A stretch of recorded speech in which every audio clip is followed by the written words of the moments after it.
Doesn't Joe Biden's face look like a dollar bill that you accidentally left in your pants pocket that went through the washing machine?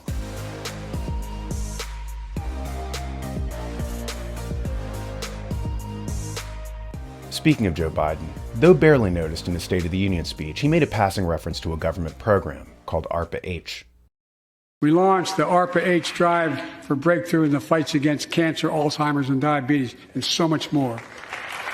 Everyone's heard of DARPA, the Defense Advanced Research Projects Agency. Fewer know that under various branches of the military, there are subsidiary programs under the ARPA umbrella. So whereas DARPA might be concentrated on military technology, there are smaller ARPA programs about geoengineering, energy breakthroughs, finance, and so forth. There's a branch of ARPA dedicated to biomedical science called Arpa-H. Whistleblowers have been coming forward to expose how Arpa-H was connected to the COVID pandemic, like Catherine Watt.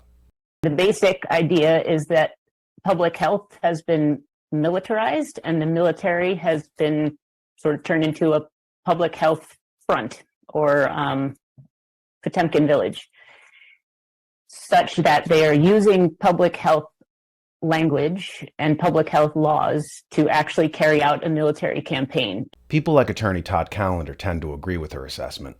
Oh boy, I don't know that people understand this. For the last year or so, we've been calling this whole episode military medical martial law for a reason. When I sued the Department of Defense, Health and Human Services, and FDA, we came to find that this was a military operation. This was our DOD was the one perpetrating this genocide around the world, in cahoots with other militaries around the world. This was our DOD, not the troops, right? Not our service members themselves, but our DOD. It was who contracted Pfizer, Moderna, Janssen, AstraZeneca to do this. And so what we now jointly collaborate on is revealing the structure, the pseudo-legal structure. It's not lawful. They made it legal on paper only, of this criminal cartel of government, pharma, military criminal cartel, and it actually is operating all over the world. So in addition to that, and this is what is less understood by everyone, is that the Department of Defense in the US ordered all these COVID products, which includes vaccines, but also includes therapeutics, monoclonal antibodies, diagnostics, even masks and staffing. And so there is the whole huge spending ordering these so-called COVID countermeasures under this contracting framework. It's called Other Transaction Authority.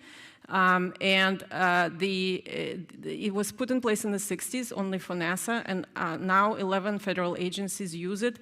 Department of Defense is a particular huge user of this contracting method because it allows them to contract without following any federal procurement rules and regulations, with a lot of secrecy, and they can specifically order products from otherwise regulated industries such as pharma without following any regulations, and also without even disclosing IP and things like that. So it's a lot of secrecy.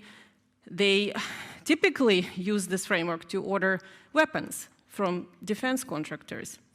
But now they're using the same framework to order what they tell us is a pharmaceutical product.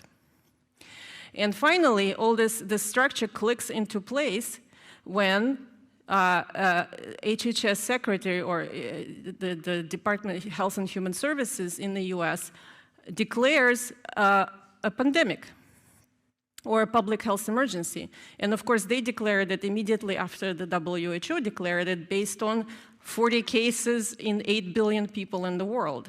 So they just decided it's time to declare a pandemic, and in the US, they declared public health emergency. So when all of this comes in play together, what happens is there is this interesting law in the US, this particular US code is cited here, which says that the use of emergency use authorized countermeasures is not a clinical investigation under public health emergency. That explains why they need to extend the public health emergency in perpetuity, because that allows them to implement this crime. And the significance of this is that if a countermeasure it cannot be a clinical investigational product, then no pharmaceutical regulation applies to these products. So here's the lie that our government told to us and told to the world, and the governments all over the world repeated to their citizens. They were claiming that it's a health event. They were claiming that they're producing pharmaceutical products to the good manufacturing standards when they perfectly well knew, I assure you they were all aware of this, they perfectly well knew that no pharmaceutical regulations apply to these things, countermeasures. So this word countermeasure is a very interesting word. It's a very fluffy definition. There's no real definition. If somebody attacks me, I pick up a rock and throw at them, that's a countermeasure. So anything can be a countermeasure. It's just a category of things.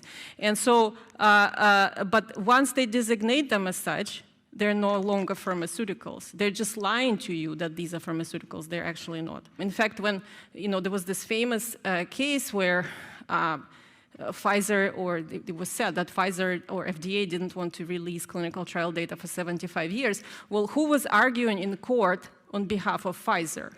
Pfizer lawyers were not even in the room. It was the Department of Justice. So why is U.S. government defending presumably a private commercial interest of a pharmaceutical company?